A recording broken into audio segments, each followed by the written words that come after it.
Le temps que le docteur Bralet s'installe, juste, parce qu'on voit qu'il fait chaud, on a demandé à ce qu'il y ait de l'air frais qui arrive, et je pense qu'il commence à arriver. L'autre chose, c'est qu'on vous propose de ne pas faire de pause et d'enchaîner, compte tenu du caractère extrêmement intéressant de ce qui va être présenté. Et puis enfin, on a trouvé un petit collier, je ne sais pas s'il est précieux ou pas, donc si vous avez perdu votre collier, n'hésitez pas à le prendre. On passe le micro, mais il ne bouge pas beaucoup, là, il est fixé sur la table.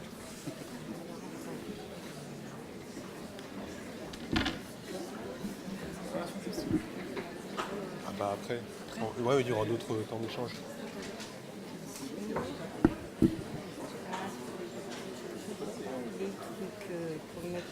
Comment ?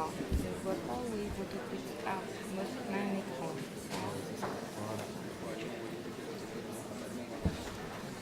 On va le laisser un peu. Ouais, 2 minutes, quoi, histoire que ça se passe.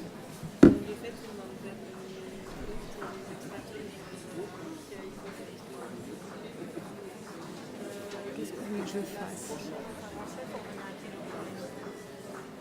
Bah, on va laisser 16h15. Ouais.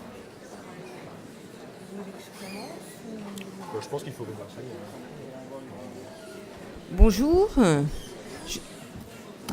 Alors, je vais vous laisser pour ceux qui vont puis qui vont revenir. Donc, je tiens à remercier le CREPSI de m'avoir invitée. Je suis le docteur Marie-Cécile Bralet. Je travaille au CHI Clermont-de-Loise. Dans l'Oise, c'est le sud de la région Hauts-de-France, anciennement Picardie. Donc, je vous resitue un petit peu la Picardie, la Somme, Amiens, l'Aisne, Prémontré, et puis l'Oise, qui est vraiment dans le sud. Et la particularité de ce département, c'est qu'il y a un seul établissement psychiatrique public, qui est le CHI Clermont-de-Loise, qui draine une population de 850 000 habitants. Ce qui fait que c'est un gros hôpital où les secteurs sont éparpillés, mais rattachés à une même entité administrative. Il y a une clinique privée psychiatrique. Nous avons encore 2 secteurs rattachés dans les Hauts-de-Seine, Courbevoie et Neuilly-sur-Seine. Et il y a à peine 10 psychiatres libéraux. Voilà. Donc, voilà l'Oise. l'Aisne, c'est la démographie médicale est encore plus malmenée, on va dire. Je ne sais pas s'il y a des représentants des usagers de la Picardie. Et la Somme aussi, c'est assez complexe, vu les actualités récentes. Donc tout ça pour vous planter le décor, mais également pour vous dire, et je remercie chaleureusement le professeur Nicolas Franck, que je connais depuis une dizaine d'années, et qui m'a aidé à monter sur ce CHI Clermont-de-Loise un centre de remédiation cognitive et de réhabilitation psychosociale dans un EPSM de 900 lits avec quelques structures médico-sociales. Et c'est vraiment l'espoir et le rétablissement. C'est la définition même du rétablissement, donner de l'espoir et ce qu'on peut faire dans une région où il y a peu de transport, il y a peu d'emplois, qui est un peu sinistrée, qui est précaire, et que vous allez voir, toutes les personnes autour de cette table, mes collègues de Lille, on a monté des choses, il faut qu'on communique et ça marche. Et moi, je vous remercie d'être aussi nombreux pour porter cette parole au niveau de notre autorité de santé, c'est-à-dire notre ARS Hauts-de-France-Lille. Donc, si on reprend le concept de rétablissement, comme a expliqué le professeur Franck, il y a 2 approches. Soit on reste à une approche très ancienne. Heureusement qu'il y a eu les neuroleptiques classiques et les atypiques. C'était les années 60-70. C'était l'approche de Lieberman. On était dans un modèle médical, de réhabilitation médicale, avec une réduction des symptômes. Une vision, le docteur qui sait, qui prescrit des médicaments, on fait une rémission de symptômes, et voilà, ça y est, on est content, il y a une rémission symptomatique, au revoir monsieur, aux parents de se débrouiller. Donc ça, c'était l'ancien, c'était avant, c'était les années 70. Nos amis francophones, eux, ont été plus loin. Les atypiques sont venus, ils se sont dit, tiens, les gens sont pas sédatés, puis on va chercher ce qui se passe. Pourquoi les gens ne se rétablissent pas? Et nos psychiatres des années Créplin, vous voyez, Bleuler, ils décrivaient bien les troubles cognitifs. À l'époque, on était au 19e, il n'y avait pas de traitement neuroleptique, mais ils voyaient bien que ce fléchissement cognitif, c'était ça qui handicapait le plus. la personne souffrant de troubles psychiatriques. Et donc, il y a eu beaucoup de publications. Nos collègues belges, suisses, canadiens sont dit on passe à la réhabilitation nouvelle vague. Et quand on parle de réhabilitation innovante, vous pouvez rencontrer des psychiatres dans certains secteurs qui vous disent nous aussi on fait de la réhab. Oui, mais c'était à la réhab époque Lieberman dans les années 70.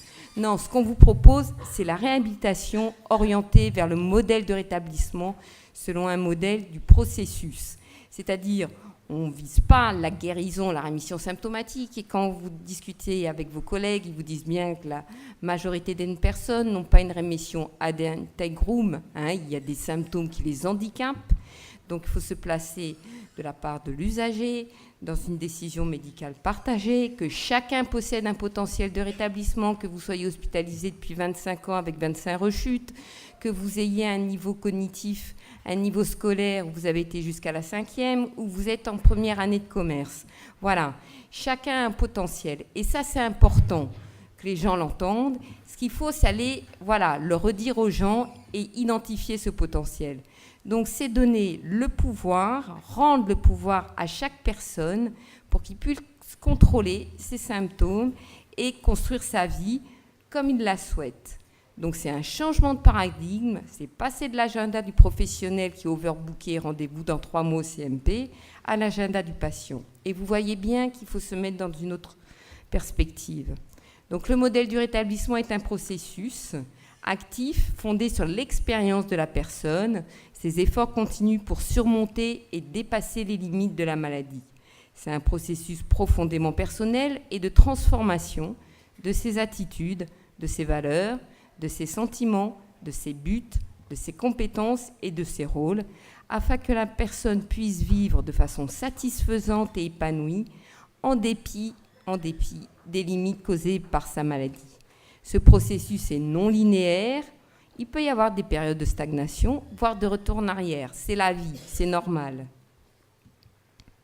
Donc, il y a plusieurs facteurs à prendre en compte. L'objectif, c'est une vie choisie, normale, entre guillemets. Celle que souhaite la personne par rapport à son fonctionnement, sa qualité de vie, son bien-être.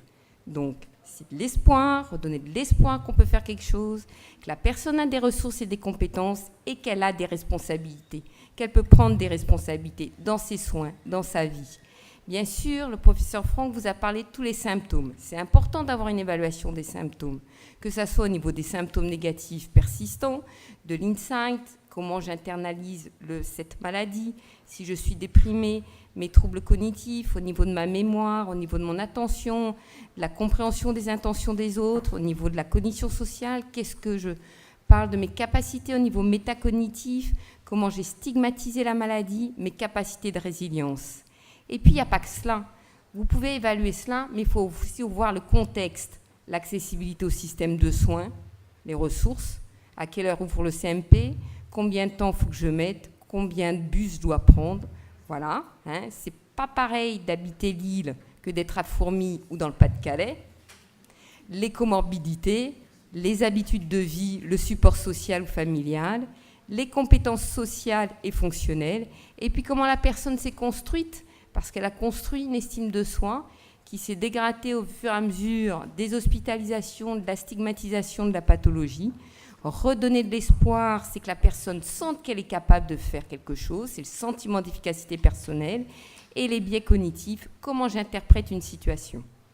Donc c'est tous ces facteurs-là à prendre en considération avec la personne.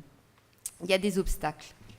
Ça fait plusieurs années qu'on vadrouille avec mes collègues du Nord-Pas-de-Calais et qu'on rencontre nos collègues de CMP, nos collègues psychiatres de tout âge, psychologues, coordination des soins, les ARS.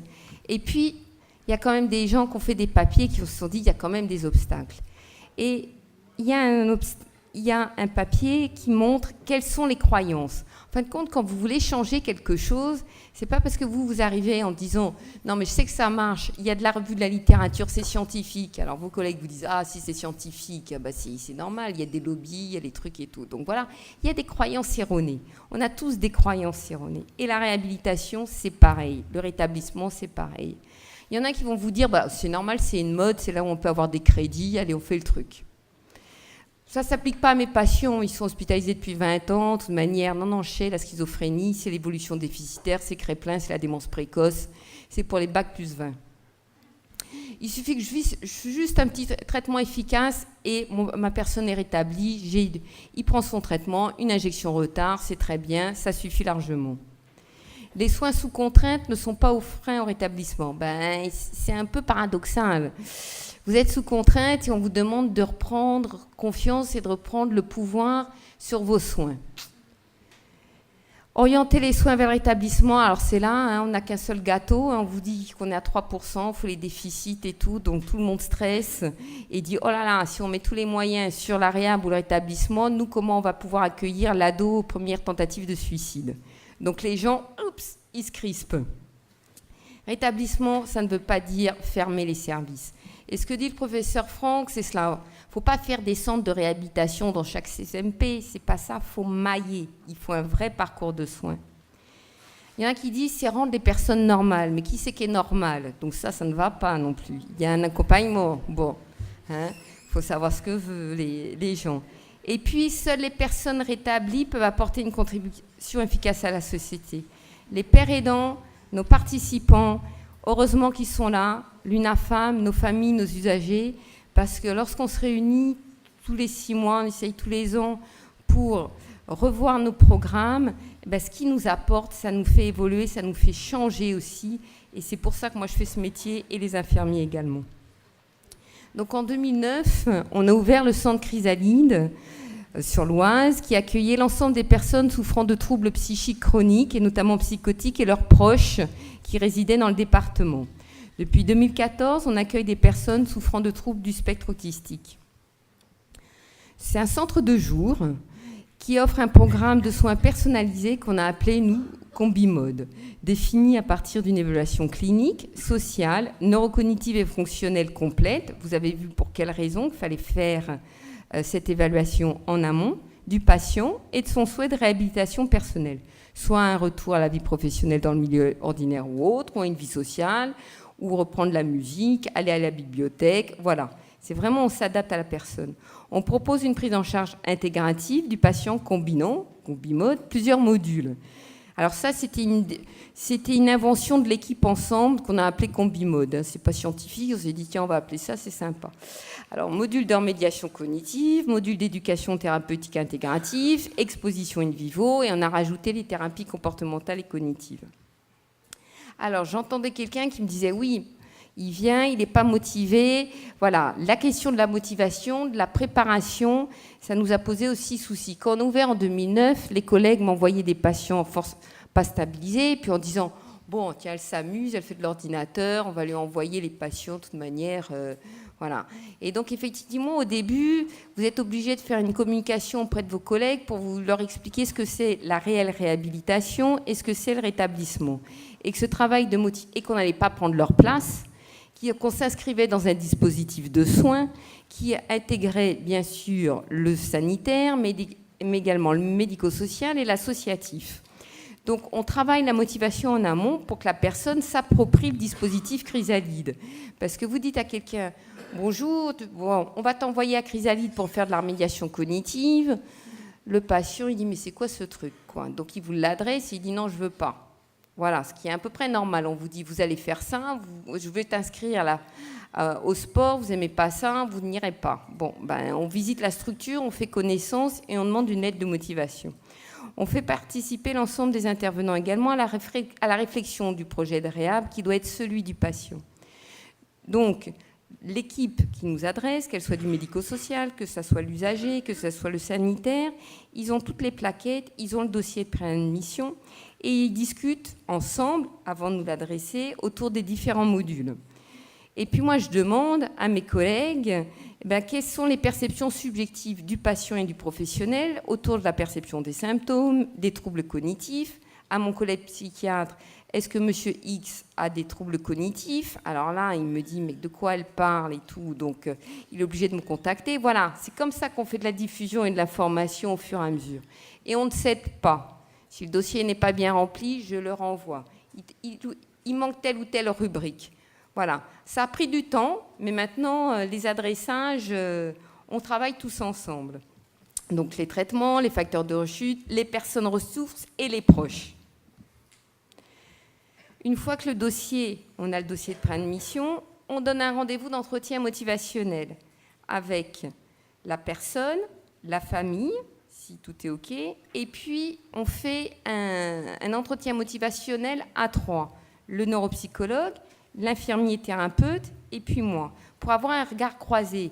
Parce qu'effectivement, moi, le médecin, je vais avoir ma déformation professionnelle symptomatique.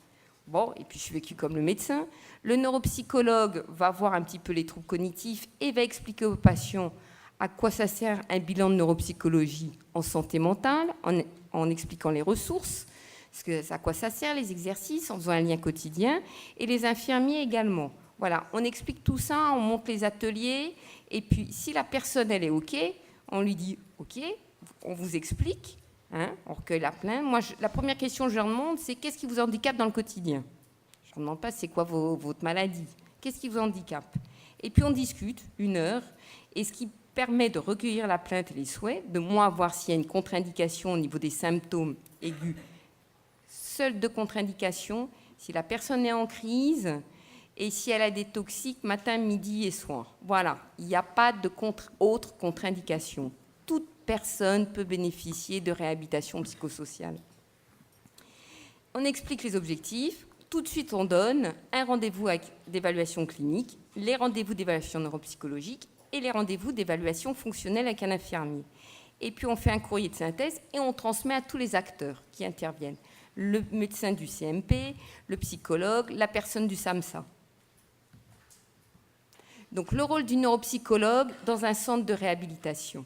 Participe à l'entretien motivationnel, effectue les bilans neuropsychologiques, restitue le bilan, participe avec nous aussi également à nos modules d'éducation thérapeutique ou fait de la remédiation cognitive, fait de la diffusion, de la formation, accueille des stagiaires, elle nous aide à modifier nos programmes et aussi à la recherche et à la publication. Les évaluations, donc il y a des évaluations cliniques qui sont à la fois des autoquestionnaires et des hétéroquestionnaires. Les patients adorent, c'est pas adorent, c'est on les écoute.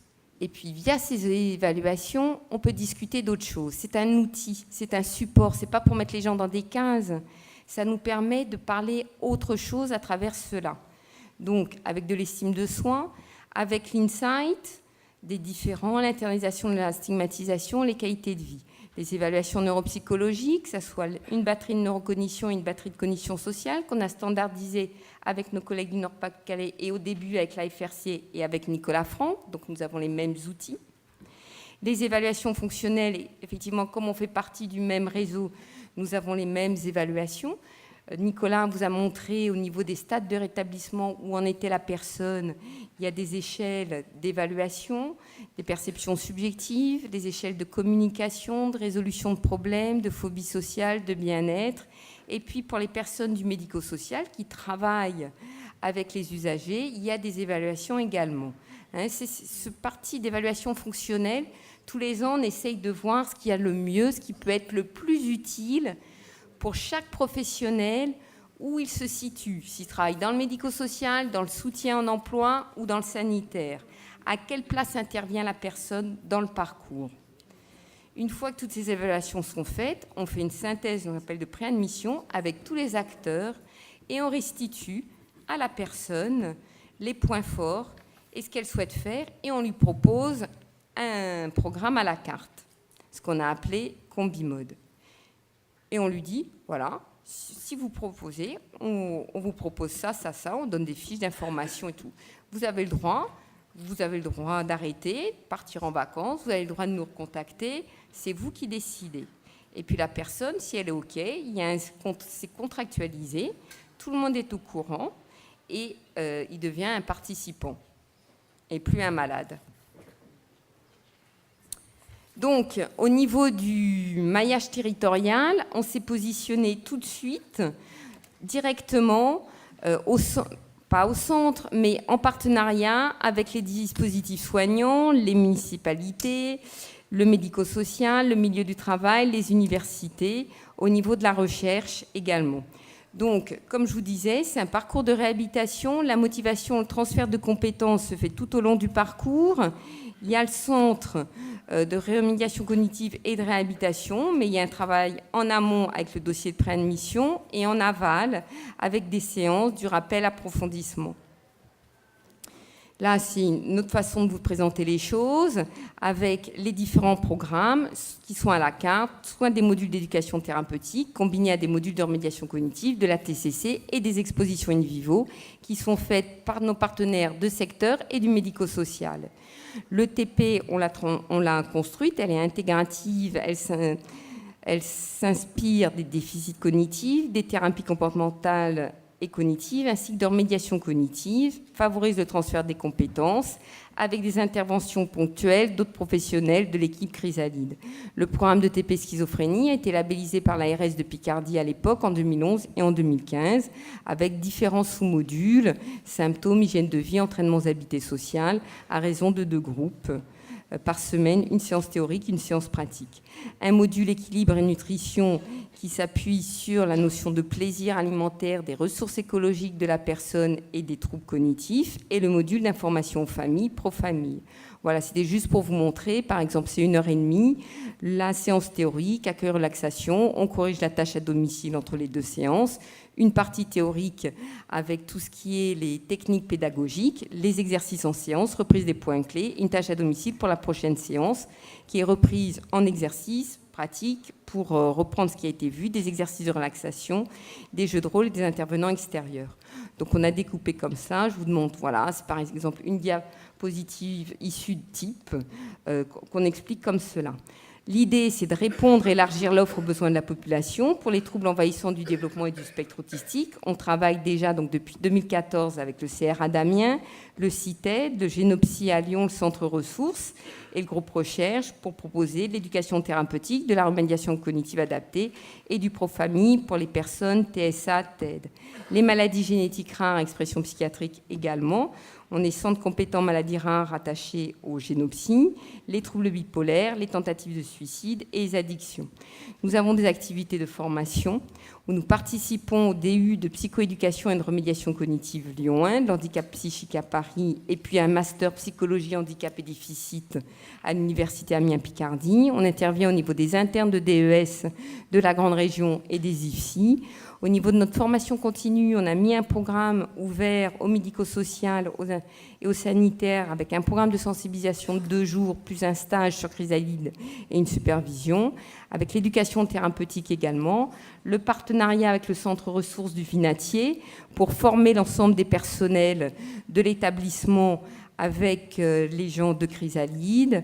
Dans le cadre de la convention de la Nouvelle Forge, avec le médico-social au niveau du job coach et les aides de transition, où également on forme les acteurs du médico-social, et puis on aide à l'organisation et à la structuration des dispositifs de réhabilitation dans la grande région.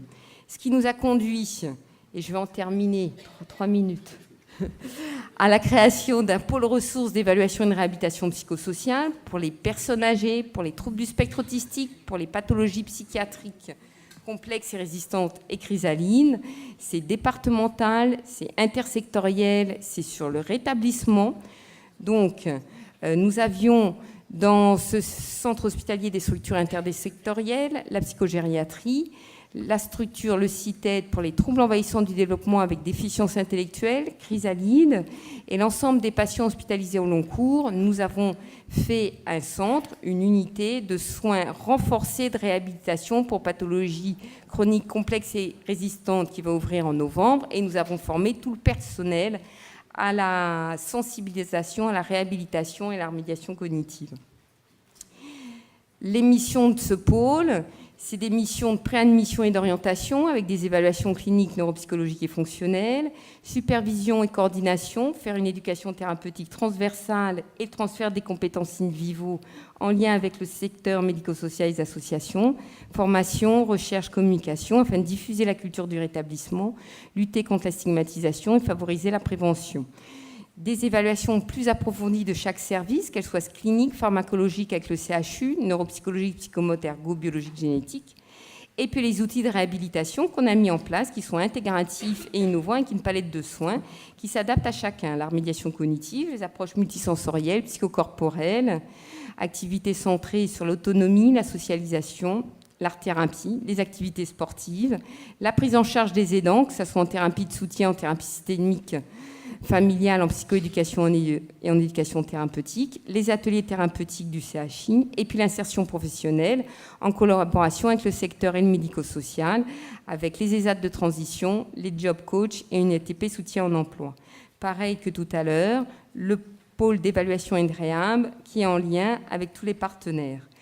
L'idée, c'est de créer un pôle intersectoriel territorial avec 4 services spécifiques s'appuyant sur les principes du rétablissement, une plateforme de réhabilitation qui va permettre de donner des avis et des évaluations personnalisées, proposer une prise en charge personnalisée, soit en ambulatoire, soit les services de soins adaptés, coordonner, former, diffuser, la recherche, affiner le diagnostic et les thérapeutiques, proposer une psychiatrie personnalisée en leur proposant aux personnes des outils de réhabilitation afin de prévenir l'installation et l'aggravation de l'handicap psychique, améliorer le bien-être et la qualité de vie, renforcer l'empowerment de la personne et de son entourage, affirmer et enrichir la place du sanitaire en collaboration réciproque avec le social et le médico-social pour, à terme, éviter les rechutes, le syndrome de la porte tournante par la diffusion et l'information des personnels sur l'ambulatoire. Je vous remercie de votre attention.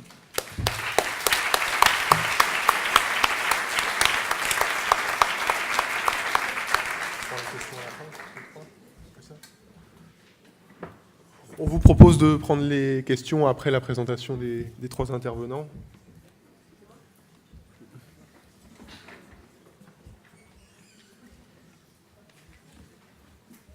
Le vote, c'est lequel ? Vous l'avez mis sur le... Ouais, je l'ai mis sur le bureau.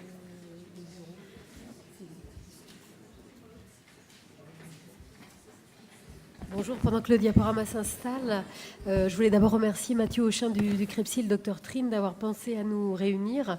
C'est toujours avec beaucoup de plaisir et de motivation qu'on vient présenter ce qu'on met en place sur la région avec le soutien de Nicolas Franck, qui nous a beaucoup inspiré et soutenu.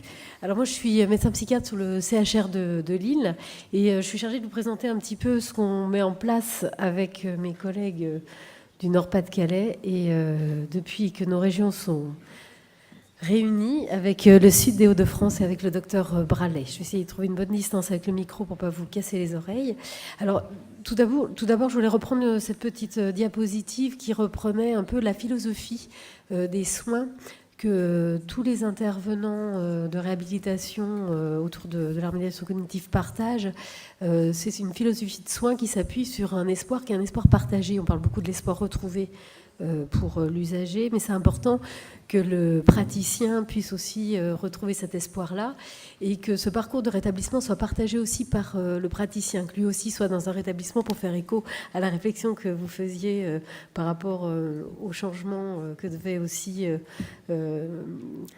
expérimenter, oui, que les psychiatres devaient aussi expérimenter. Il y a un parcours de rétablissement partagé et pour l'usager et pour les psychiatres, certainement.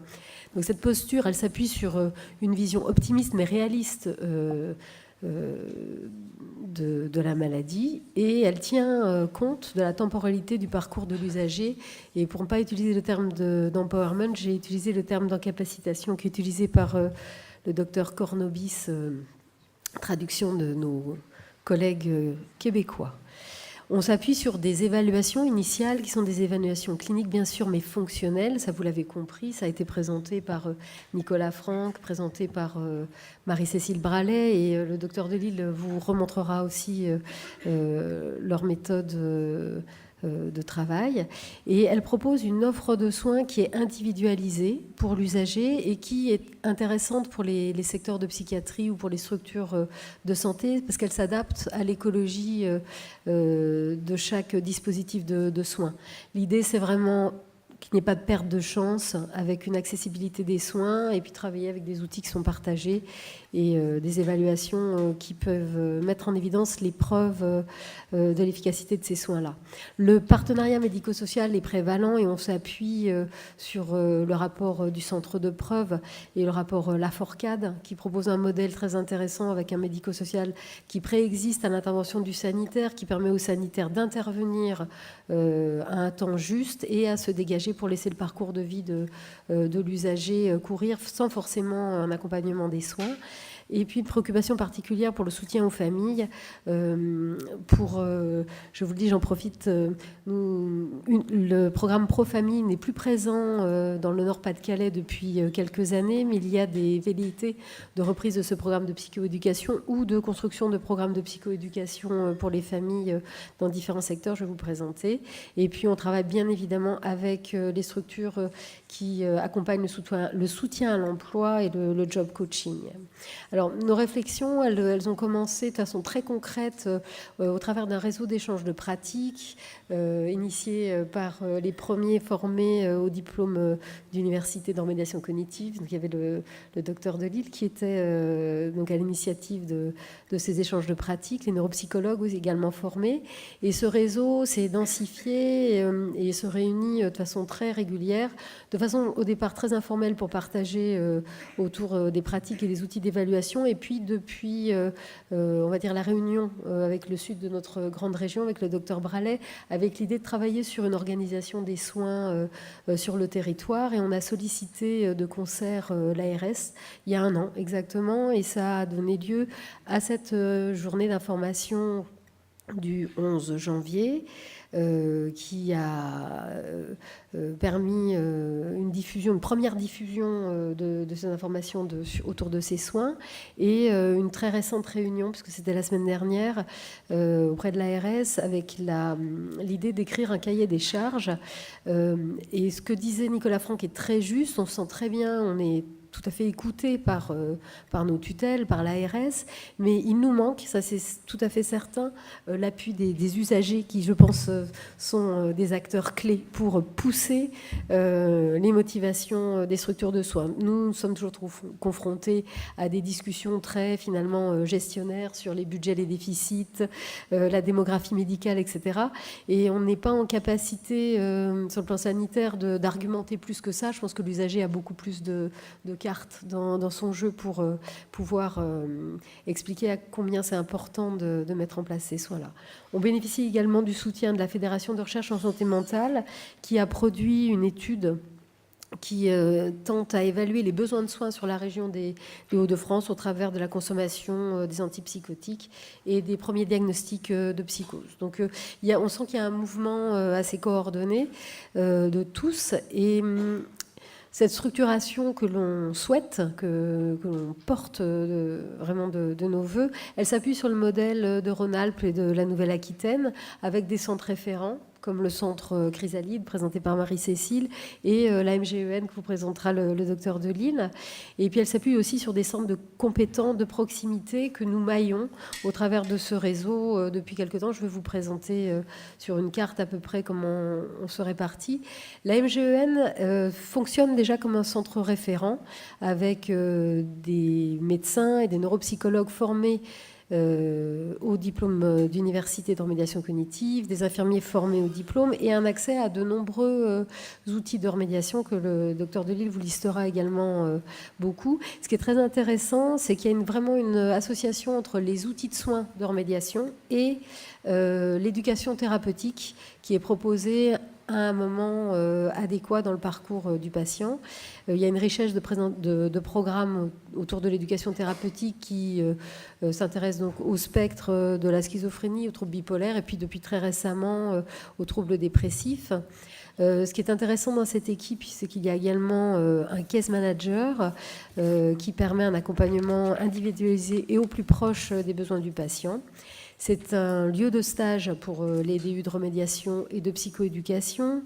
Il participe également au DU santé mentale dans la communauté qui est porté par le CCOMS et j'espère à la rentrée un DU qui est porté par le CREPSI et l'Université de Lille sur le handicap psychique. J'espère qu'il y aura beaucoup d'inscriptions. Voilà. Depuis cette réflexion que vous faisiez sur la formation des psychiatres, on se l'est également posée, puisque c'est un constat quotidien. Marie-Cécile faisait allusion des interactions qu'elle peut avoir avec ses confrères. Donc on a proposé un séminaire de formation, remédiation cognitive, rétablissement aux internes en psychiatrie du CHRU de Lille, enfin de la grande région Nord-Pas-de-Calais.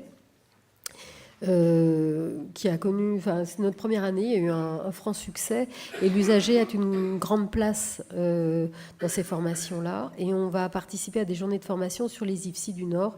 Ça c'est en cours de formation pour les élèves aux études d'infirmiers.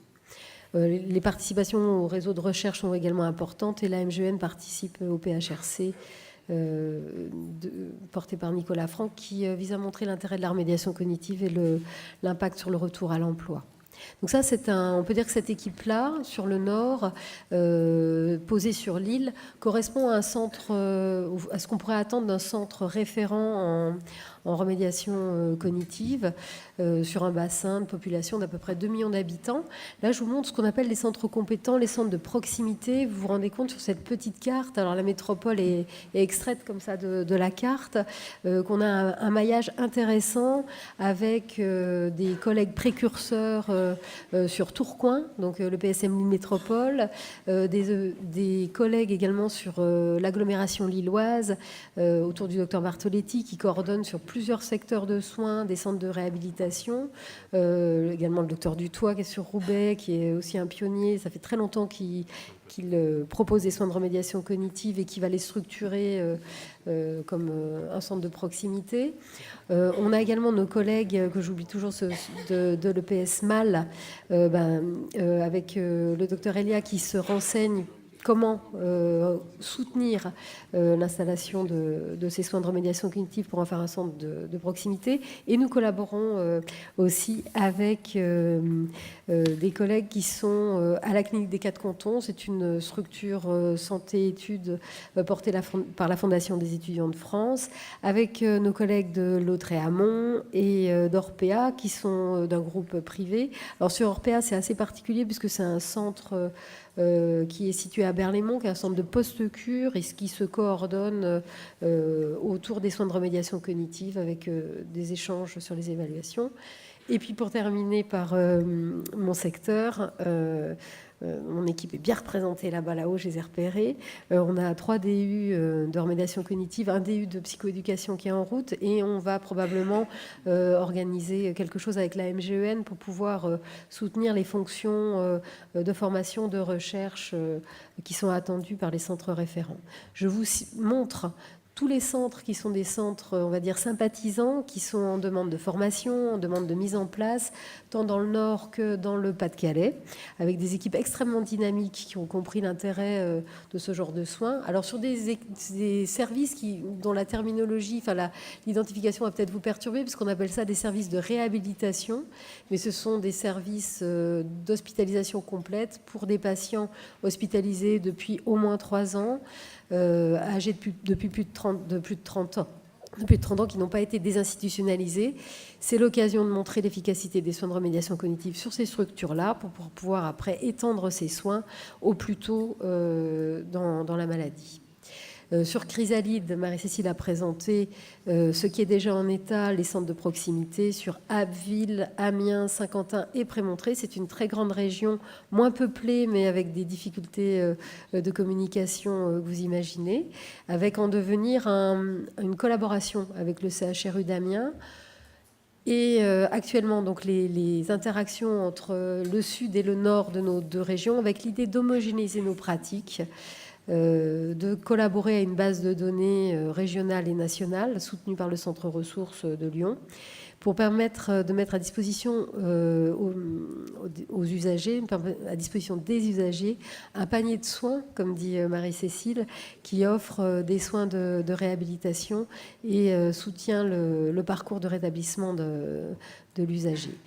L'idée, ça serait de pouvoir faire collaborer, et on est en bonne voie pour ça, l'AMGEN et le CHRU de Lille sur le Grand Nord, Chrysalide et le CHU d'Amiens sur le Grand Sud, de façon à pouvoir soutenir les centres de proximité de cette grande région. Et on espère que l'ARS nous soutiendra dans cette démarche-là, mais comme je vous le disais, on est très très attentif au soutien des associations de familles, des associations d'usagers pour nous soutenir là-dedans. Et je termine parce que je voulais quand même parler de mon petit éléphant. 10 siècles avant Jésus-Christ. C'était cette théorie qui vise à définir ce que c'est que la vérité. Et je pense que je vous laisserai regarder, ou alors on prendra un café ensemble et je vous raconterai l'histoire tranquillement, parce que je peux en faire 20 minutes de plus, sur cette vision qu'on peut avoir partagée de la vérité pour avancer dans la sérénité. Voilà, je vous remercie de votre attention.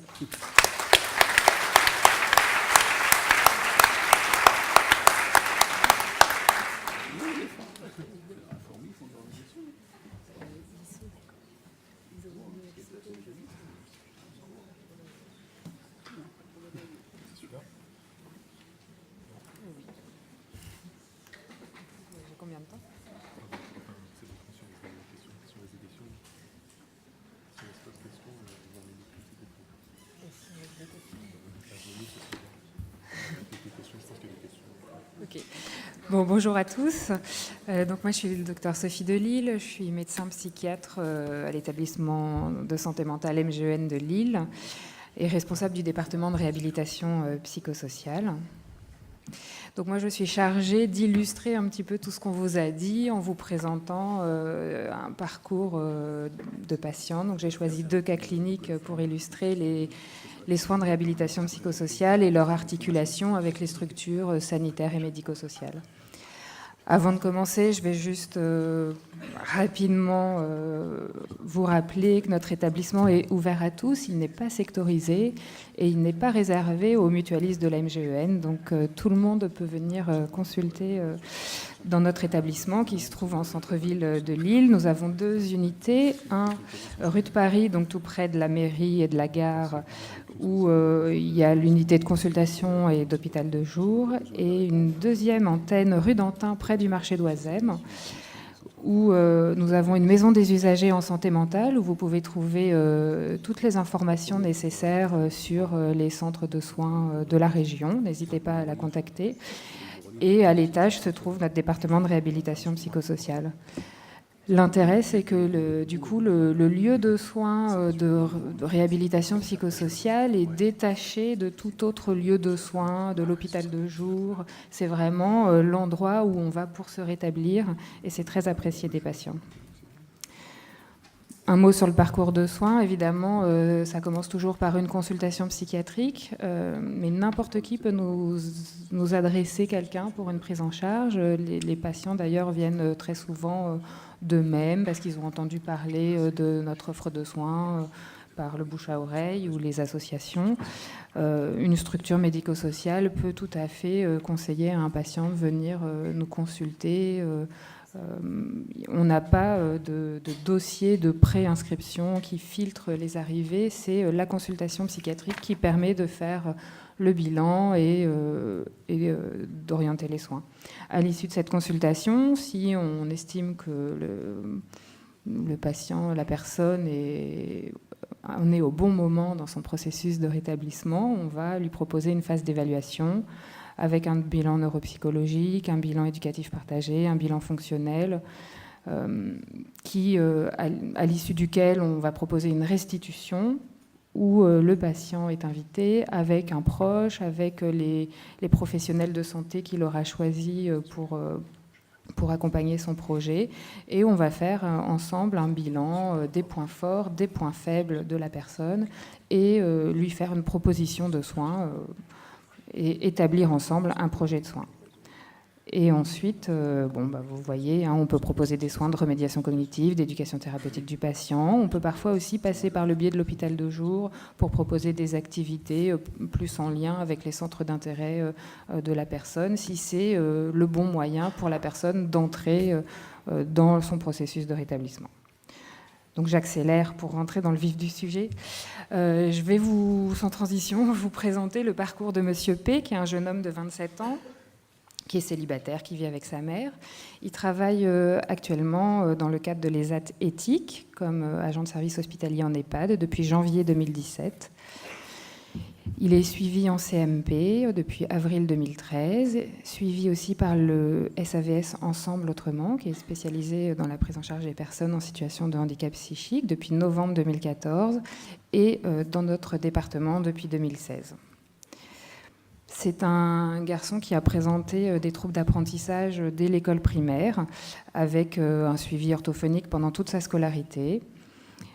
Également un diagnostic de phobie scolaire qui avait été posé aussi à l'école primaire, avec un suivi psychologique à l'époque.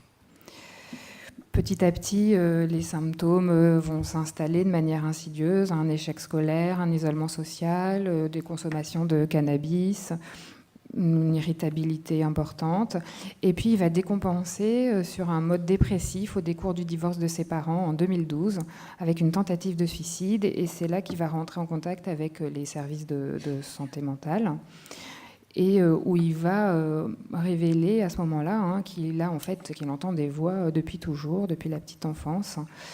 Et donc, à cette rencontre avec le service de soins, on va permettre de repérer tout un cortège de symptômes qui va amener à poser le diagnostic de troubles psychotiques. Donc, il va avoir une prise en charge en centre médico-psychologique, avec un traitement minimal efficace, un suivi psychologique pour l'aider à gérer les émotions, de la sophrologie et une demande d'orientation RQTH, AH et SAVS. Il a eu de la chance puisqu'il a vraiment bénéficié des soins très, très, très tôt dans son parcours. Et donc, le SAVS est intervenu très, très rapidement dans son parcours. Je vais vous montrer un peu le travail réalisé par le SAVS avec lui. Donc, l'évaluation initiale qui montrait quelqu'un de bien entouré sur le plan médical, une bonne hygiène, une bonne participation aux tâches ménagères, même si sa mère gérait encore beaucoup de choses puisqu'il vivait chez elle. Il avait de bonnes compétences dans ce domaine-là. Dans le domaine de la socialisation, il y avait un entourage amical qui avait l'inconvénient d'entretenir sa consommation de cannabis, et les contacts sociaux autres que cela entraînaient pour lui beaucoup d'angoisse, mais on notait quand même l'envie d'avoir une pratique sportive qui a été un levier pour entrer en contact avec ce patient et installer une alliance thérapeutique. Sur le plan professionnel, il avait déjà fait une phase d'observation au CLRP qui malheureusement n'avait pas abouti. Il n'avait pas pu poursuivre le processus au CLRP. À l'issue de cette phase d'observation, l'équipe avait préconisé un retour vers les soins. Donc les axes de travail que s'était fixé le SAVS, c'était de l'accompagner dans la reprise d'une activité sportive, l'accompagner aussi dans l'utilisation des transports en commun et de travailler son orientation professionnelle parce qu'il avait vraiment une forte motivation pour travailler. Donc, comme je vous disais, l'activité sportive, ça a vraiment été le levier pour faire du lien avec les professionnels. Il a pu être accompagné donc, vers une salle de sport. Donc, la limite du salle de sport, c'était celle qui était proche de chez lui était trop chère et celle qui était moins chère nécessitait l'utilisation des transports en commun. Et du coup, comme c'était une source d'angoisse pour lui, ça a été, il a finalement décidé de s'acheter une voiture et ça l'a rendu beaucoup plus mobile. Il a surmonté ce problème des transports en commun et de manière très efficace du coup, et il pratique régulièrement le sport actuellement. Sur le plan professionnel, donc il a été inscrit tout de suite sur les listes d'attente des ESAT hors les murs, l'ADAPT, éthique, qui sont spécialisés dans le handicap psychique, et il a pu bénéficier de la formation OSE à Lille, c'est une formation qui dure 6 mois, qui, par le biais d'ateliers à la fois artistiques et plus professionnels, aide les jeunes à retourner vers l'emploi. Il y a eu beaucoup de points positifs pour lui dans la réalisation de cette formation, puisqu'il a pu faire 2 stages en entreprise dans le domaine de l'aide à la personne, ce qui était son domaine de prédilection. Et il a réussi à aller au bout de sa formation, ce qui lui a permis d'avoir une expérience positive, aboutie, parce que les expériences qu'il avait eues auparavant d'emploi qu'il avait occupées, c'était toujours arrêté par des fins de contrat anticipées. Bon. Donc là, il avait du coup une expérience positive. Bon, les difficultés rencontrées pendant cette formation étaient en lien avec les interactions sociales avec les autres jeunes, qui étaient toujours source d'angoisse. Donc des adaptations ont pu être proposées, comme diminuer son emploi du temps, l'autoriser à ne pas participer à certains cours pour alléger son emploi du temps. Et évidemment, évidemment, je ne sais pas, mais en tout cas, ils ont repéré des difficultés de concentration et de mémorisation. Il a quand même pu participer parce qu'ils font des spectacles avec l'apprentissage de textes, donc du coup, il a pu diminuer la quantité de textes qu'il devait apprendre, mais il a pu participer jusqu'au bout au programme. Et bon, petit à petit, il a aussi appris à utiliser son téléphone pour se réveiller le matin et arriver à l'heure, utiliser un carnet pour noter ses rendez-vous. Tout ça, ce sont des petites adaptations que l'équipe du SAVS a travaillé avec lui avant de nous l'orienter finalement au département de réhabilitation psychosociale. Donc il a bénéficié de sa consultation d'entrée dans notre établissement. Et effectivement, il était tout à fait c'était le bon moment pour lui de rentrer dans ce type de soins, d'autant plus que on venait d'apprendre, quand on l'a vu la première fois, qu'il allait intégrer les aides éthiques quelques mois plus tard. Donc on s'est dépêché de mettre en place les soins. Il a eu son bilan neuropsychologique qui a mis en avant des points forts, une orientation spatio-temporelle qui était préservée, une bonne mémoire autobiographique, une bonne mémoire de travail, des bonnes capacités de planification. Donc ça, c'est vraiment important de pouvoir mettre en avant pour la personne qu'elle a des capacités qui sont opérantes, sur lesquelles il va pouvoir s'appuyer pour développer les fonctions cognitives qui sont un peu plus défaillantes. Donc, par exemple, pour lui, il avait des difficultés d'attention sélective, donc c'est la capacité à se concentrer sur quelque chose en faisant abstraction de l'environnement, la capacité de se concentrer, de rester attentif longtemps, la flexibilité aussi, la capacité de passer d'une tâche à une autre, qui était défaillante pour lui, et les cognitions sociales, donc la capacité à comprendre l'état d'esprit des autres. Donc on lui a proposé de participer au programme RECOS, qui est un logiciel de remédiation des cognitions froides. Et on a aussi préconisé pour lui de participer à des groupes d'entraînement aux habiletés sociales et de remédiation de la théorie de l'esprit qui pourront intervenir dans un deuxième temps, même si pour l'instant, pour lui, faire face à un groupe reste compliqué. Donc j'ai prévu de vous montrer un peu plus en détail. J'ai pas regardé l'heure, j'ai jusqu'à quelle heure ? Je voulais vous montrer les outils en détail, donc je vais essayer de le faire assez rapidement. Donc en fait, la prise en charge de remédiation cognitive commence toujours par une psychoéducation sur les troubles cognitifs. C'est-à-dire qu'on va expliquer à la personne qu'est-ce que c'est un trouble cognitif, qu'est-ce que c'est l'attention sélective, la mémoire de travail. Enfin, on explique les choses et on voit avec la personne dans quel domaine elle a des plaintes. Parce que parfois, dans le bilan, on repère des difficultés objectives, mais c'est très important de faire le lien avec les plaintes personnelles de la personne, ce qui lui fait défaut dans le quotidien. Par exemple, pour ce patient, c'était la difficulté à suivre une conversation. Dans une conversation, il se rendait compte qu'il perdait le fil très rapidement, qu'il n'arrivait pas à suivre, donc il n'arrivait pas du coup à alimenter la conversation, donc il préférait ne rien dire. Il avait également du mal à se concentrer sur sa tâche de travail ou à s'adapter à des changements de consignes. Donc, à l'issue de cette discussion, on se fixe des objectifs de travail qui sont propres à chaque patient.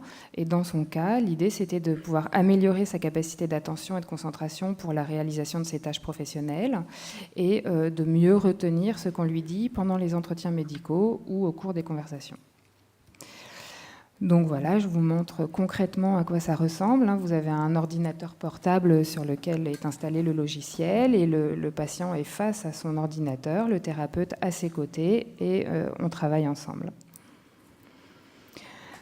Je vous montre un exercice d'attention sélective qui s'appelle « Chercher l'intrus ». En fait, donc là, je vous montre vraiment l'écran que le patient voit. Donc il a des consignes. Détecter un intrus dans une grille comportant une multitude de symboles différents. L'intrus vous est bien entendu présenté à l'avance. 10 grilles sur ce principe vous seront présentées. Vous aurez à chaque fois 40 secondes pour trouver la bonne réponse. Moi, je vous ai mis un intrus en bas. Et ensuite, on lui présente une grille comme celle-là. Et donc, la patiente a 40 secondes pour retrouver l'intrus. Je vous donne un indice. Il est en haut à droite à peu près. Deuxième ligne. Voilà. Après, il y a 10 niveaux de difficulté pour chaque exercice. Donc, par exemple, là, c'était le niveau 1, de retrouver un intrus. Niveau 5, on va mettre un perturbateur. C'est-à-dire que, par exemple, sur cette grille, l'intrus, c'était l'étoile qui est en vert. Il y a toute une grille avec des étoiles différentes. Et il y a un perturbateur qui est l'étoile orange. Je ne sais pas trop, oui, orange. Donc ça, c'est le niveau 5. Et il y a comme ça un niveau de complexité jusqu'à 10. Quel intérêt pour ce patient de travailler l'attention sélective? Très concrètement, c'est qu'au travail, donc il était ASH, il devait nettoyer des chambres. Et ben en fait, quand il rentrait dans une chambre, la télé était allumée et puis ça le perturbait, il restait, il regardait la télé. C'est pas qu'il est feignant, c'est pas qu'il avait envie de regarder la télé, c'est juste qu'il avait du mal à rester focalisé sur sa tâche et il était perturbé par cette télé allumée. Donc du coup, voilà, c'est une application concrète de cet exercice un peu abstrait que je vous ai montré avec des intrus. Un autre exercice de flexibilité, donc là, ça s'appelle attention au contexte, donc niveau 1. Donc cliquez sur l'image, donc les images, je vous les ai mises en bas. Cliquez sur l'image quand elle est rouge et cliquez à côté autrement. Donc ça, c'est le niveau 1. Si on passe au niveau 5, là, la consigne devient beaucoup plus complexe. Quand les cases sont présentées horizontalement, c'est-à-dire en ligne, soyez attentif uniquement à la couleur et cliquez sur l'image quand elle est rouge, sinon cliquez l'autre case. Quand les cases sont présentées verticalement en colonne, soyez attentif uniquement à la catégorie sémantique et cliquez sur l'image quand c'est un animal, sinon cliquez sur l'autre case. Vous voyez, c'est un peu plus compliqué. Mais bon, on ne passe pas du niveau 1 au niveau 5 comme ça, on fait tous les niveaux les uns après les autres, donc les patients s'en sortent très bien. Le logiciel permet aussi, par exemple, d'avoir ce type de grille de résultats. Vous voyez, la courbe bleue, c'est le temps que met le patient pour répondre. La courbe rouge, c'est le résultat. Donc quand c'est en haut, le patient a répondu 100% de bonnes réponses. L'intérêt de pouvoir montrer ce type de diagramme, c'est que, par exemple, là, vous voyez que plus il met de temps pour répondre, plus il a de bons résultats. Donc ça, c'est important de mettre le patient face à ça. C'est-à-dire que souvent, les personnes sont assez impulsives, elles vont répondre un peu trop vite, pas lire la consigne jusqu'au bout. Et on essaye de leur apprendre à prendre le temps. Et donc là, on peut leur montrer que quand vraiment elles prennent le temps de réfléchir, elles ont un meilleur résultat. Application concrète également pour ce patient au travail, réussir pour lui d'interrompre la tâche en cours. Par exemple, s'il est en train de nettoyer les chambres et que quelqu'un lui demande d'aller délivrer des bouteilles d'eau dans un autre étage, il doit pouvoir s'interrompre, faire la nouvelle tâche et puis reprendre le cours de la tâche initiale, ce qui n'est pas toujours évident. Donc mémoire verbale, vous avez un message. Bon, je vais peut-être accélérer parce que je crois que j'ai plus beaucoup de temps. Ok, j'accélère. Et donc ce patient, c'était vraiment intéressant. Bon, c'est vrai que si on était arrivé en amont de son intégration à l'ESAT, on aurait peut-être pu travailler différemment. Mais là, comme il était déjà sur site, c'était vraiment intéressant de pouvoir travailler les situations concrètes qu'il rencontrait sur son lieu de travail. J'avance. Du coup, je vais vous présenter une deuxième situation un peu différente. Monsieur S, 57 ans, célibataire sans enfant également, suivi, lui, à la MGEN depuis 1980. Donc, c'est ce qu'on appelle, il souffre d'une psychose, diagnostiqué dans les années 80. Et moi, quand j'arrive à la MGEN en 2013, il était là depuis 1980. Il était stabilisé, on va dire. Donc un patient qui participait aux activités d'un service d'accueil de jour de l'association Interval depuis les années 90 et qui vivait dans la résidence-service Interval depuis les années 2000. Il avait fait un parcours scolaire belge en arts appliqués, mais n'avait pas validé son diplôme. Il avait intégré les Beaux-Arts à Tourcoing et c'est au décours de cette première année aux Beaux-Arts qu'il avait présenté sa première décompensation psychotique. La prise en charge médico-sociale par le biais de l'association Interval a consisté petit à petit à lui montrer qu'il pouvait faire des choses par lui-même et pas toujours avec ses parents. C'est un monsieur qui avait un lien très très fort avec ses parents. Il faisait tout avec ses parents. Et donc petit à petit, il a commencé par faire des activités au centre d'accueil de jour, en parallèle de la prise en charge à l'hôpital de jour de la MGEN. Puis, il a fini par réussir à intégrer la résidence-service. Donc, il logeait, il ne dormait plus dans le même endroit que ses parents, dans la même maison. Il y a eu tout un travail de fait pour qu'il puisse prendre ses repas, soit au sein du SAJ, soit au restaurant universitaire, soit seul chez lui, petit à petit. Et il a même pu partir en vacances sans ses parents. Finalement, sur le plan médical, moi, quand je le rencontre, il est vraiment un peu éteint, on va dire, ralenti, sédaté. Spontanément, il n'a aucun discours. Il répond brièvement aux questions. Donc, j'ai commencé par faire une diminution des traitements pour arriver à des doses minimales efficaces, ce qui a fait réapparaître quelques idées de persécution dans son discours, mais sans qu'il y ait de décompensation majeure. Ça a aussi permis de faire apparaître des envies, des désirs, et il exprimait le regret de ne plus pouvoir dessiner, alors qu'il adorait ça, qu'il était très fort, de ne plus pouvoir lire. Et donc, du coup, je lui ai proposé une prise en charge, d'une part en éducation thérapeutique du patient, et d'autre part en remédiation cognitive. L'idée de l'éducation thérapeutique du patient, c'était qu'il puisse connaître sa maladie, ce qui n'était pas le cas autant que possible. Donc, je vous passe, on fait 12 séances, 6 séances autour de la maladie, 6 séances sur les facteurs environnementaux. Et à l'issue de ces séances, l'idée, c'est de permettre l'empowerment ou l'encapacitation. Et il est suivi ensuite tous les 3 mois pendant 2 ans pour s'assurer du maintien dans le temps des compétences acquises en séance. En remédiation cognitive, il a fait son bilan neuropsychologique. Alors, comme il était effectivement très fatigable, ça a nécessité 10 séances de faire le bilan, mais il a quand même réussi à aller au bout de son bilan. On a repéré donc une altération diffuse de toutes les fonctions cognitives. On lui a donc proposé un autre programme qui est le programme CRT, donc qui lui est sous forme d'exercice papier-crayon, qui travaille toutes les fonctions cognitives, avec comme tâche à domicile intermédiaire l'apprentissage de poésie, la lecture suivie d'un roman. Il a choisi Un amour de Swann de Proust et il était très heureux de réussir à le relire. Donc du coup là il me reste 0 minute. Écoutez, voilà, c'est comme ça vous voyez un petit peu le type d'exercice. En fait, chaque exercice travaille une tâche, une fonction cognitive précise. Et pour chaque exercice, on a des tâches de la vie quotidienne qui nécessitent cette fonction cognitive. Donc, c'est pas que des exercices abstraits. Et puis lui, dans son cas, écoutez, il était très heureux de reprendre la lecture et le dessin. Pour lui, au total, on a pu baisser le traitement, il était moins ralenti, il a retrouvé une capacité à éprouver du plaisir et surtout, ça a permis de prendre conscience à la fois pour le patient, pour l'équipe soignante et pour l'équipe médico-sociale qui suivait ce patient depuis longtemps et qui n'avait peut-être pas beaucoup d'espoir, de changement, d'évolution, de capacité à se projeter dans l'avenir positivement.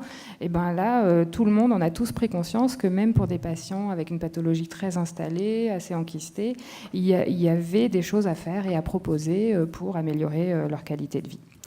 Je tiens quand même à remercier du coup tous les intervenants qui gravitent autour de ces deux cas cliniques. Et je vous remercie de votre attention.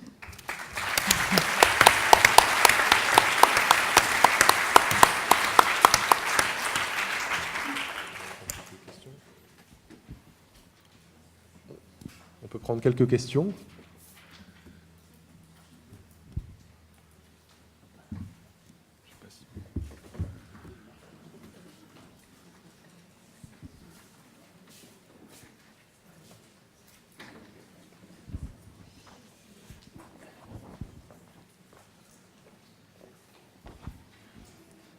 Petite question, un établissement hospitalier, psychiatrie générale, qui souhaiterait davantage s'engager dans la réhab, tous ces centres de ressources, le CREPSI et autres, concrètement, comment s'organiserait l'accompagnement, la tutelle, comment ça pourrait s'organiser concrètement? Il y a beaucoup de centres de ressources, beaucoup d'informations, mais comment faire les choses ensuite?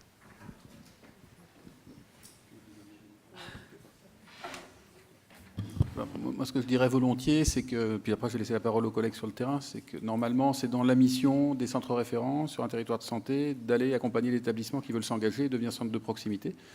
Donc si ça se met en place, la mission sera confiée officiellement à mes collègues et je leur passe la parole directement. Alors, oui. En termes de terminologie, nous souhaitons être labellisés centres référents. Vous avez vu pour la Picardie et pour le Nord-Pas-de-Calais, dans le même cahier des charges que les centres référents qui existent déjà, pour qu'à terme, on ait une base de données commune. On travaille, vous voyez, déjà ensemble depuis une dizaine d'années. Donc, on est prêt. Chaque centre de proximité PSM qui souhaite seront rattachés à des centres référents. Vous serez centre de soins de proximité avec le même cahier des charges.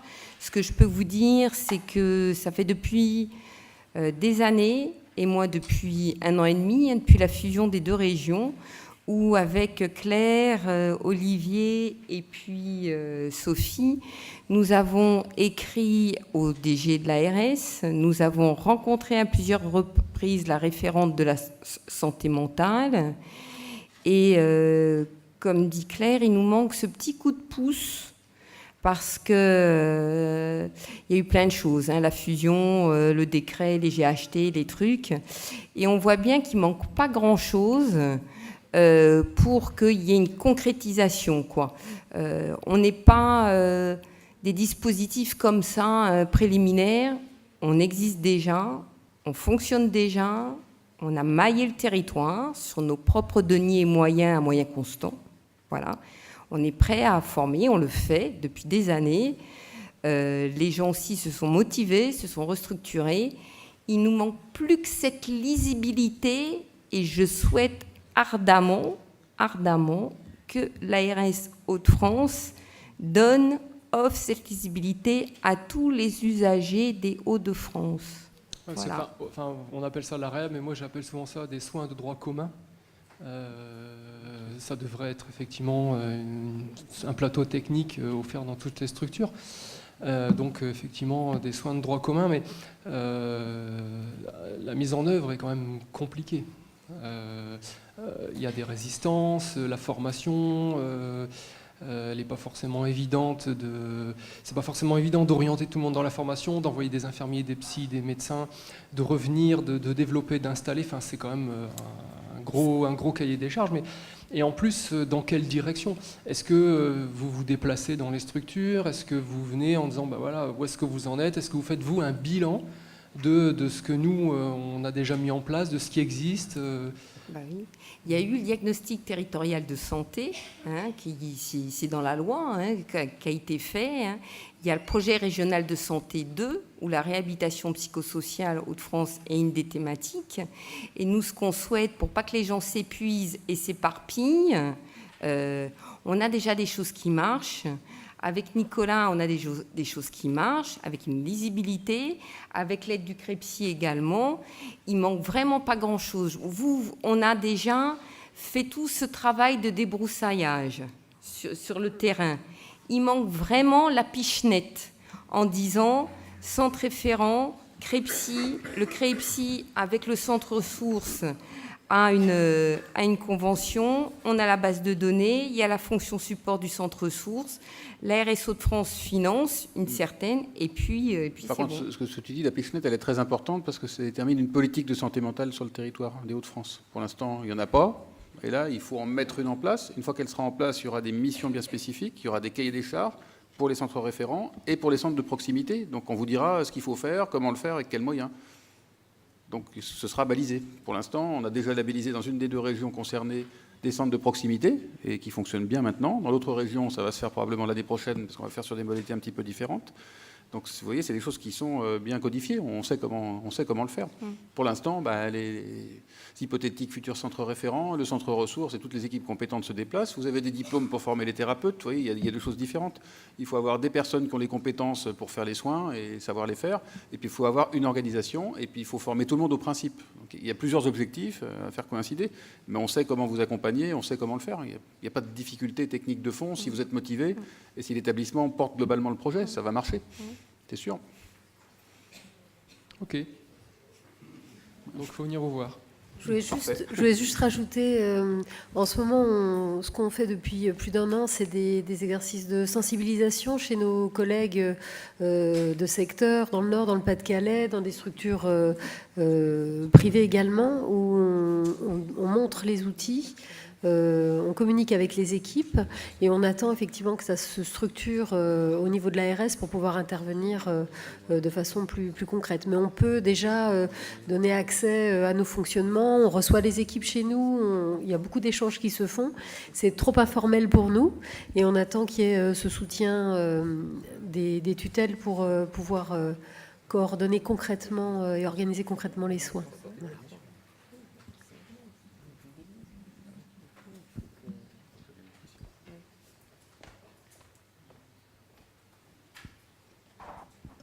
Je voulais tout simplement savoir s'il y avait d'autres dates de prévues pour des animations comme celle-ci, sur 2017.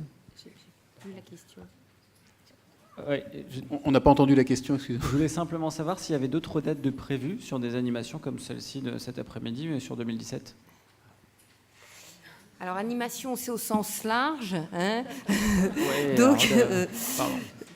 est-ce que c'est des formations? Est-ce que c'est des colloques? C'est quoi exactement votre question? Les deux. Les deux. Les formations, oui, on va voir avec le CREPSI, avec le centre ressources et localement, nous, au niveau COPEPI, et puis avec le réseau, ce qu'on peut faire dans chaque établissement. Après, on fait des colloques. Maintenant qu'on a fusionné les régions, le prochain colloque Nouvelle-Forge, Chrysalide, qui aura lieu où les personnes des Hauts-de-France viendront.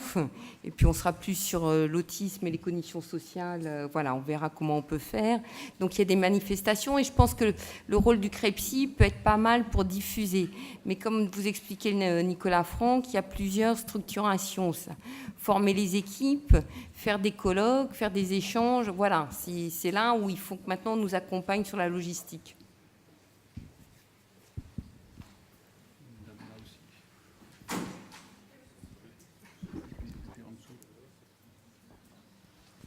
On va prendre deux questions, 2 dernières questions. Merci. Oui, il y a un point commun entre le projet que vous portez et la loi de modernisation de la santé, notamment l'article 69, c'est le parcours de vie du patient. Qui, si on lit l'article 69, prône le décloisonnement entre le médico-social, le social et les soins. Lorsque on s'intéresse à ce décloisonnement, la question qui vient tout de suite, c'est qui assure la coordination, sachant qu'on a des modes de fonctionnement qui sont très différents, des modes de financement qui sont très différents et des champs de compétences qui peuvent relever de structures très différentes. Dans le schéma que vous dessinez, qui assure la coordination ou à défaut, comment se fait la coordination? Merci. Je ne sais pas si on peut répondre de manière extrêmement tranchée. Nous, on propose simplement des dispositifs qui favorisent la fluidité, qui mettent en contact effectivement des professionnels des deux champs. Après, effectivement, il faut qu'il y ait une coordination d'un côté et de l'autre, et je pense qu'il faudrait effectivement aller au-delà si on voulait rompre cette difficulté que vous soulevez qui est très importante et qui va avec d'autres comme le bousson de la MDPH, les mois, etc. etc. C'est des points de discussion nationaux en ce moment. Et puis, localement, alors ça dépend où vous habitez. Donc moi, je vais parler juste au niveau de l'Oise. Nous, on s'est rencontrés avec les structures médico-sociales et on a défini dans une convention le partenariat qui fait quoi et l'adressage. Voilà.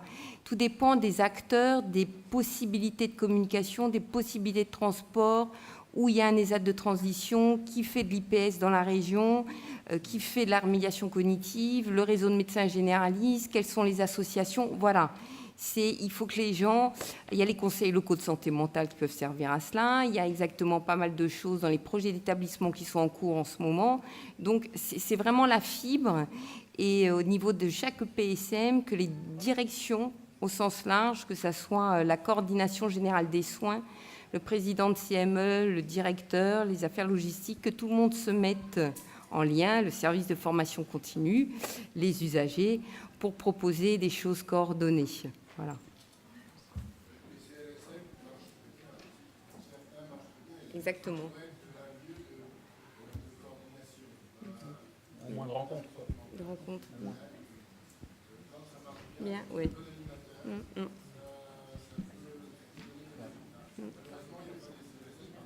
Non. Oui, je suis une habituée de travailler avec le docteur de Fromont puisque j'interviens, enfin je suis responsable d'une structure sociale du département en fait sur le G21. Donc j'ai l'habitude de travailler ma façon de voir les choses et en particulier l'intégration des personnes en fait avec des souffrances psychiques dans les cités. C'est avec le docteur Roland quelque chose de très fort. Et tout à l'heure j'ai entendu qu'effectivement vous allez intervenir auprès des instituts de formation des soins infirmiers, mais je pense qu'auprès des travailleurs sociaux, qu'ils soient assistants sociaux ou éducateurs, il y a un travail à faire parce qu'on n'est pas vraiment formé à ça. Il y a plein d'idées préconçues qui sont, qu'il faut passer, et c'est en allant et depuis des années travaillant avec lui qu'effectivement les choses avancent. On fait des formations internes entre nous, etc. Mais c'est vrai que je pense qu'il n'y a pas que les soins infirmiers, il y a aussi le paramédical et le social, parce que effectivement, ils sont usagers dans les cités, ils ont des enfants, ils ont des difficultés sociales, et c'est important en fait de pouvoir aussi nous avoir un regard un peu différent. Voilà. Alors moi j'avais juste un témoignage à faire en fait. Moi je suis médiatrice de santé père. Donc je travaille dans un service de psychiatrie sur l'île Métropole depuis donc 2 ans, 2 ans et demi bientôt. Avant j'étais dans le Pas-de-Calais, à Saint-Venant en fait, où ça s'est très mal passé. Donc là c'est pour ça que je suis arrivée sur l'île Métropole il y a 2 ans. Donc moi je travaille dans le service du docteur Lavoisier au 59 G19, donc dans un CMP et dans un hôpital de jour. Donc j'accompagne mes pairs en fait vers leur établissement. Donc c'est pas facile tous les jours avec les soignants. J'ai des rapports très corrects avec mes collègues. Je travaille en équipe. Et ça fait 2 ans et ça commence seulement à se développer. On me donne des missions vraiment adaptées en fait à mon travail. Il y a un projet de travail accompagné sur le secteur du 59 G19. En tout cas, notre chef de pôle, il est assez intéressé aussi par la remédiation médico-sociale. Moi, j'oriente des personnes que je suis avec l'accord du médecin vers le centre de remédiation cognitive en fait, de la MGEN. Dans mon service, il y a un service, un accompagnement UTP, mais j'en fais pas partie alors que j'ai une formation. M'a un peu écartée. Ça c'est un petit peu lié je pense, à la personne qui s'en occupe. Mais bon, après c'est mon opinion, voilà. Mais après, je suis surtout auprès des personnes et je fais j'utilise en fait le VRAP, qui est un outil d'accompagnement qui vient du Québec. En fait, ça s'appelle Wellness Rétablissement Action Plan. Donc, c'est le plan de rétablissement pour le bien-être et un plan d'action pour le rétablissement et le bien-être. Voilà. Donc, moi, je l'utilise beaucoup auprès des personnes que j'accompagne. Et après, je suis dans les instances. En fait, je participe aux synthèses. Voilà, tout doucement, en fait, ma place se fait. J'ai d'autres collègues qui sont sur d'autres secteurs, qui sont là depuis 5 ans, donc elles sont déjà plus intégrées dans les services. Voilà, moi, je commence seulement à faire ma place. Voilà, c'était le témoignage que je voulais faire.